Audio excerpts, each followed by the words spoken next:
Here we go. I keep waiting for this every week, and it happens. It's the DC Sports Huddle. Glad you found us. We are presented, as always, by MGM National Harbor. For the latest in Washington sports, visit MGM National Harbor and experience a sports fan's paradise. Yes, I did look down to read this. And we need to put a teleprompter in the budget because I'm just not that smart to remember the script. We'll start with big news. How about the Washington Commanders moving to Richmond? I mean, that's great. The new stadium is going to be that's the next move, right? Well, as we talk about this, at the end of the day, no matter where the next stadium is going to be, you're going to be driving. It's not going to be in DC. It never was going to be in DC.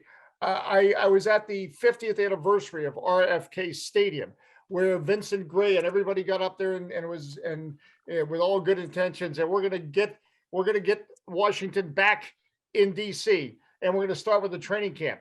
You know what happened 2 months after that? The training camp was announced. It was moving to Richmond. The bottom line, and this is not a criticism of the city, but it just is not in a position to make the kind of deal required to build an NFL stadium. That's why Capital One Arena was privately financed. That's why DC United Stadium, Audi Field, was privately financed. Nationals Park is really a window of opportunity during that administration that they got that tax bill passed, the business development district bill or whatever. I'm not Mark Plotkin, God rest his soul, and I love him. So again, no matter where, anybody have any thoughts on the stadium? Because no matter where we go, we're going to be driving, I think. Yeah. I mean, look, if he really wants to help himself, you go to DC and say, look, I'm paying for the entire thing. Give me the land. But that's not going to happen. But that's the only way it's going to happen. Yeah, there. So either way, you're going to drive. I really don't see a stadium going in Woodbridge. I think this is all, look, we saw the report come out from the owners from Jarrett Bell over the weekend about the owners starting to count votes. Coincidence, the next day we get a story about land being purchased? I think not. So I think that this is another leverage thing. I don't know where it's going to go in Virginia, but I would say Virginia is the leader in the clubhouse right now. I really don't see the Woodbridge deal being a thing and putting a stadium down there. Can you imagine, first of all, forget everything else, but how about players? Oh yeah, you got to move to Woodbridge. You get a free agent coming to town. Let's land at National. We're going to take you down 95 to see your new stadium and where your training facility is going to be. No chance. I just don't see it happening. Moving down there. Although I'll say this, don't count Maryland out, because the Maryland Stadium Authority has proven it can get things done. Jack Kent Cooke paid for Landover, but it got that done. Baltimore, and every time things come up, and I know this just from soccer, the idea of DC United going to Baltimore was very real, because the Maryland Stadium Authority had the mechanism, or whatever the political term is, to be able to put things in place to make things happen. So don't count Maryland out of the equation. But yes, count DC out, because those are great days. The window of opportunity was when Jack Kent Cooke in the early 90s said, I want a stadium in DC and I'm going to pay for it. And they didn't sort that out then. So game over there. Any other thoughts on that before we, by the way, they play on the field, so we're going to talk about that. Yeah. No, go ahead, Dave. No, if DC United had moved to Baltimore, would they have become the Blast again? That's the first thing on my mind. All right, I'm sorry to let you go. The Baltimore Blast was something else. I think the leader in the clubhouse by default is Maryland, in and around FedEx Field. I see them setting up shop there. And then number two, I think perhaps Sterling, somewhere in and around there where there's more than one route to get to the stadium. The problem that they have with Woodbridge, I was talking to George earlier, it's almost like when you're trying to set up a press and you use the sideline as a defender. The Potomac River is an extra defender, meaning that there's only one way to get in and out when you're trying to get to Woodbridge or Dumfries or anywhere in that corridor. Whereas at least if you're going to Sterling, you can take the toll road. You can take 66. You've got 50. You've got 29. A lot of different roads where, yes, it sucks, but it sucks from many different angles, as opposed to you go to Woodbridge. It is a nightmare at the highest degree, and there's only one nightmare, and everybody's involved in it. It's much like back in the day when RFK, so many of my friends who had tickets to games for the Burgundy and Gold when they were at RFK, and there were so many different routes through the city to get to that area. They're not going back into Washington, D.C. I think Landover, yes, you can take multiple ways to get there. Woodbridge is out. I think it's Landover 1, maybe Sterling somewhere out there in Loudoun County 2. And I think Woodbridge is just a smokescreen to get, as we've talked about, people not thinking about counting votes against Dan Snyder. Rob?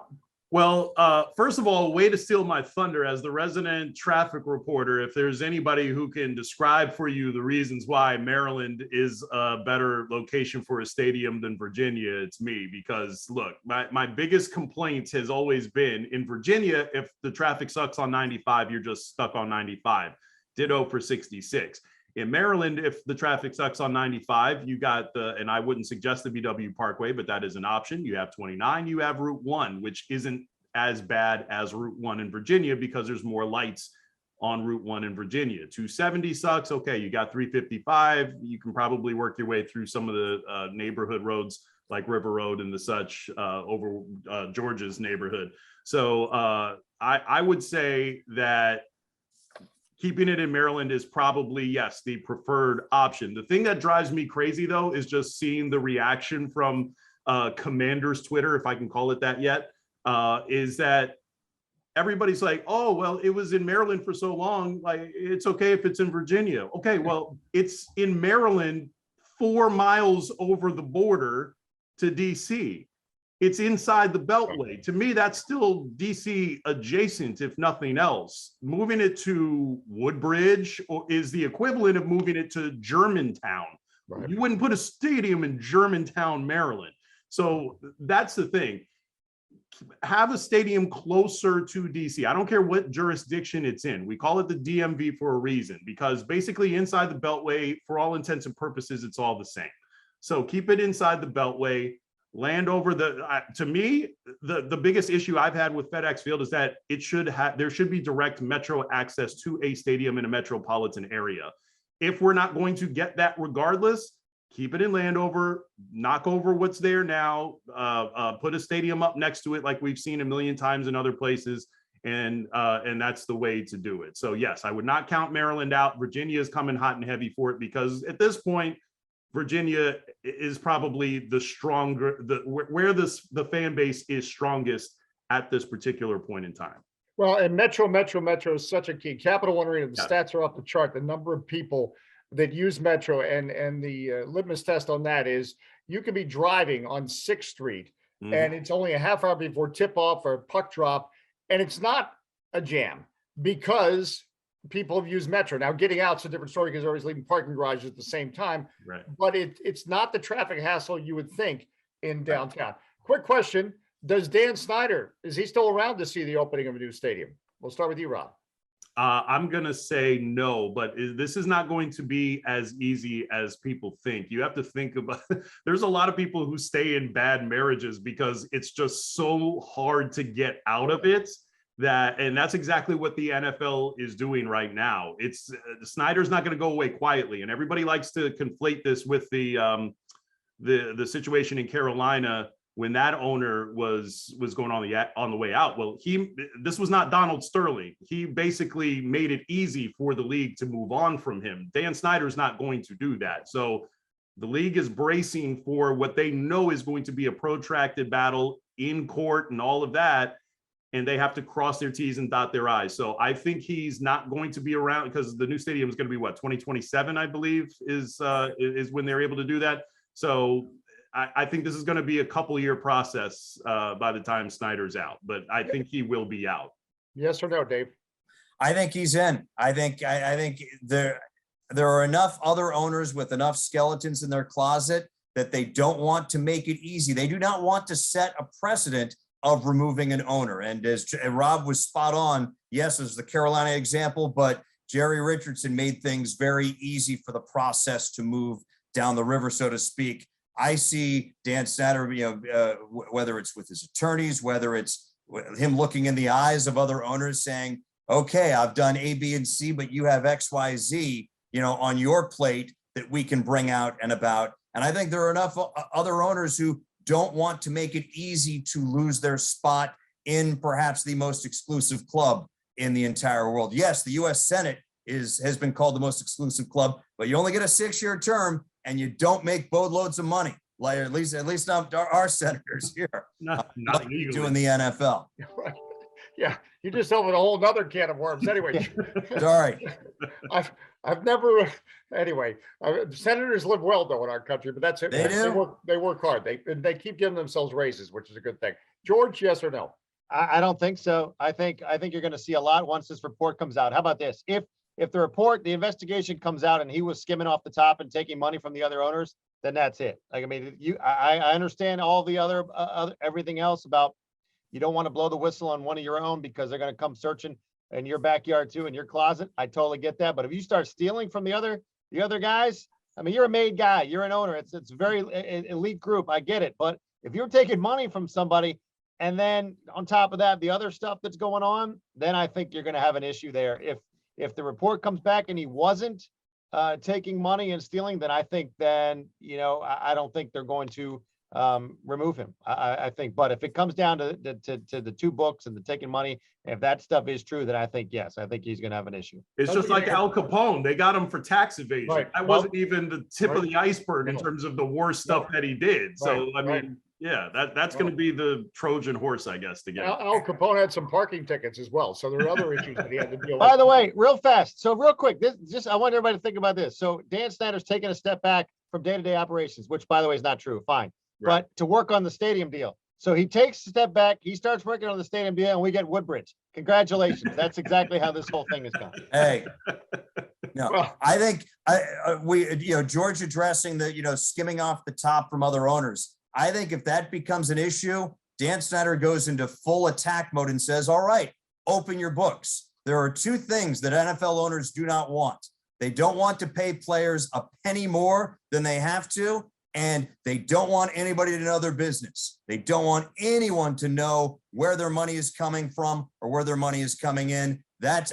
Open your books, the three words that no NFL owner wants to hear. And if I see Dan Snyder doing that in full back to the wall mode. That speaks more to the bad setup the NFL has then, because there need to be checks and balances to guard against this sort of thing. Like the commissioner or somebody needs to have more power to put some of these owners in check, because the fact that the commissioner basically answers to them and 24 of them have to be in line for it, that's not good.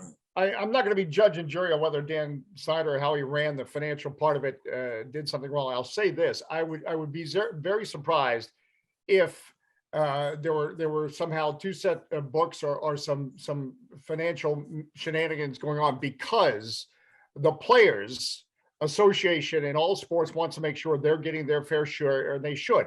And I know this firsthand from basketball and hockey, that at the end of the year, there is an audit done of every team, and is an extensive audit by the Players Association.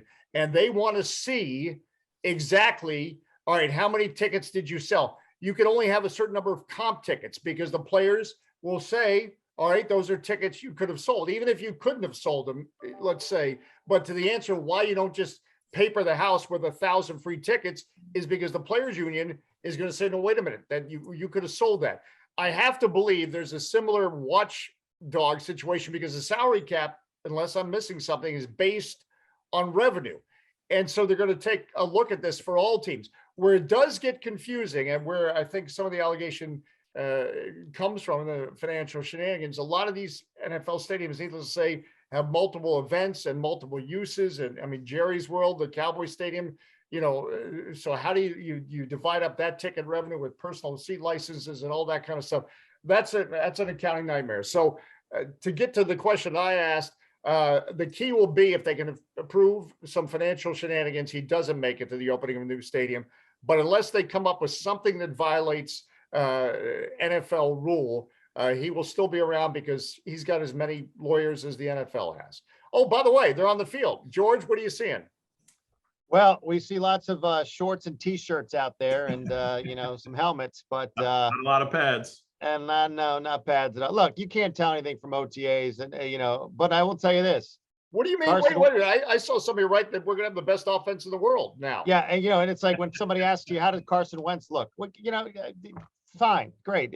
First of all, I'm very surprised he kept him outside in the rain yesterday on a wet field on the very first day. That's a whole nother story. But, we got to see Carson under center for the first time. He definitely throws a different ball than Taylor Heineke. He's a bigger guy, something that we haven't seen on this team in quite some time. Sam Howell is also out there. Curtis Samuel seems to be healthy, but again, it's Jahan Dotson, the first round pick, out there running routes. Defensively, look, Chase Young not there. Okay, he's rehabbing. I'd like to see him rehab here, though. I mean, we've seen this last year too, not being there for the start because he's doing his whole off-season, video shoots and things like that. You'd like to see him there. Montez Sweat and Cam Sims, personal reasons. Sims was having a baby. I don't know where Sweat's deal was. McLaurin's not going to show up till he gets his new contract. And Deron Payne walks off the field yesterday in the middle of practice because of his contract situation. So, for me, the story was who wasn't there. And I'd like to see Chase Young show up, and I think he will. But to see everybody out there on the field, players kind of liked it, excited to be back, just out there playing some football again, even though if it was just in shorts and T-shirts and running some routes. But 3 weeks of this, a mandatory mini camp, and then a month off before training camp. One of the other interesting things I found, or that I thought was interesting, is that there will be no joint practices this year. I thought maybe they'd get it done with Carolina being the first preseason game, some familiarity there, but he said it's not going to happen. So that was the other news of the day. All right, George, don't they usually start fist fights with other teams when they do? Yeah, they do. Yeah, so it'd be good. Did we see like some Jets and Sharks? Yeah, so it'd be fun to do. Let's get it going. On the Chase Young thing, though, he lives here. So, I mean, where is he? Yeah, I don't know where he's rehabbing. I know. I don't know. I think. Right. Well, I think even if they don't participate in the actual drills, even if Deron Payne isn't, he wants a better contract and he's not running around in his shorts, I think it's important for him to be in the room. I think it's important for Chase Young to be here and at least be around his teammates. He might be practicing, he might be doing stuff elsewhere, but you know what? It's not like this is a 7-day-a-week thing. It's a handful of days. Show up, be here, be around your teammates. Same with Terry McLaurin. I know that he wants a better deal. I don't want him to get hurt, but it's important for you to be around the guys, to be with the coaches, to be on the field and see stuff, because it's one thing for him to get a phone call and say, all right, we did A, B, and C, but it's another thing for him to actually to witness and see Carson Wentz in person throw those balls. It's in a world where every little bit helps when you're getting ready for the fall. These feel like opportunities missed. All right. Well, and Chase Young, maybe, look, he might have just thought he had to go to Woodbridge. He may have gotten confused with all this stuff. So maybe that's why he's not there. Real quick, we'll go right down the line. George, you started with the updates that you've been out there. And I assume you were in shorts out there covering this. It was cold yesterday. I was in jeans and it was raining. All right. Speaking of what, so let's give a temperature. We're into this off season now. We've had temperature reflect. You feel hot, you're hot, excited about where the team is, lukewarm, cold, indifferent, bored to tears. Give me a temperature. Yeah, I think it's kind of warm. I do, honestly. I think, and it's going to depend on number 11. It's going to depend on Carson Wentz and how he does with this offense. They do have playmakers.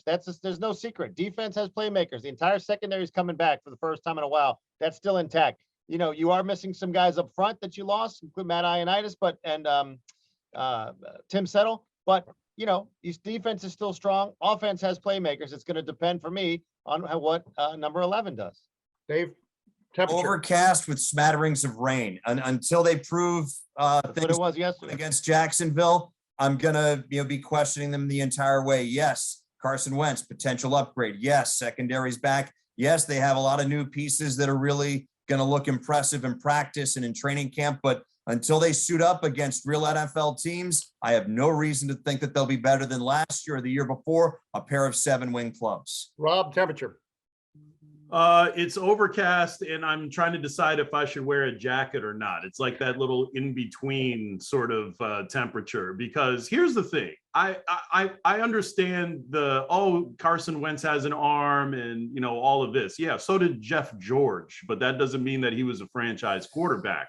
So when I see number 11, I'm still looking at all the guys that Washington could not get because they made that trade. So in another guy last week, James Bradbury would have been a nice get for the secondary, who used to play for Ron in Carolina. So you miss out on another opportunity there. So having said that, I think the offense is better than it was a year ago. I think you'll see more 30-point performances, which is not a high number in today's NFL, but one Washington struggles to reach on a consistent basis. So I think you have some more of those, but I'm still not sold that he is the future of the franchise or that he's going to have this great year where he's going to throw for 35 touchdowns and less than 10 picks and 4,500 yards or something like that. I still have to see him last through an entire season without falling on his face, literally and or figuratively. And my temperature real along quick, those lines, my temperature along those lines is lukewarm. I have to believe the offensive line is going to protect Carson Wentz.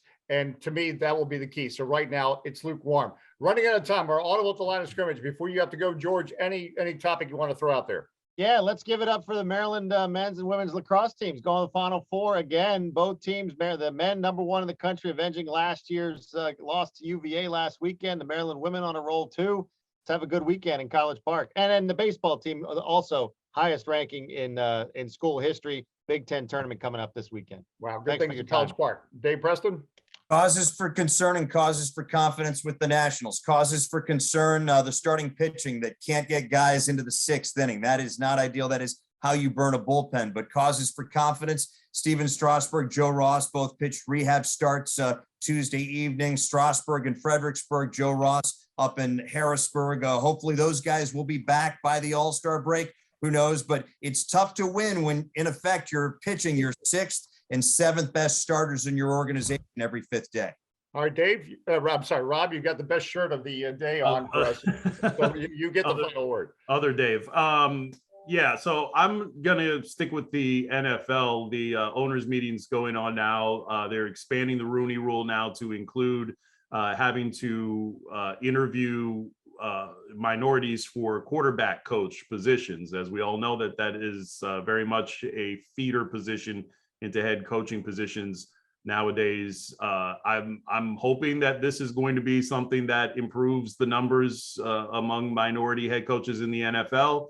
We'll see, but at least this is a step in the right direction. It's always hard to give the NFL credit because there's usually some sort of bad motive behind it, or it's a performative move in order to appease the masses. But hopefully this leads to something.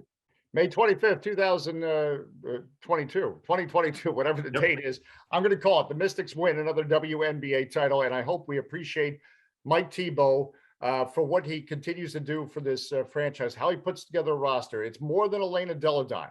It's to win a title, it helps to have a player like Elena Deladon, but how he keeps doing it and constructing a roster that competes, it's exciting and should get out the entertainment sports arena and get ready for another title run. And real quick, to that point, it would have been really easy for them to stay at #1 and take Ryan Howard, who is the league's leading scorer right now. But to take Shakira Austin and get that rim protector and balance out your roster more, masterful move. I give him all props for that. And Google Mike Tebow because he's had an amazing career and he continues to have an amazing career. He's a heck of a nice guy too. Absolutely. All right. For George Wallace, Dave Preston, Rob Woodfork, again, the best shirt. We're going to have to auction that off on eBay. I really like that. This is an old shirt, too. It's like, I hate to sound all cliche with, this whole thing, but it legitimately is like a 9-year-old. Well, Rob, it really brings out your eyes. Yeah. Nice. On that note, we'll remind you we're sponsored by MGM National Harbor, the latest in Washington sports. Visit MGM National Harbor and experience a sports fan's paradise. We'll see you next week on the DC Sports Huddle. Break.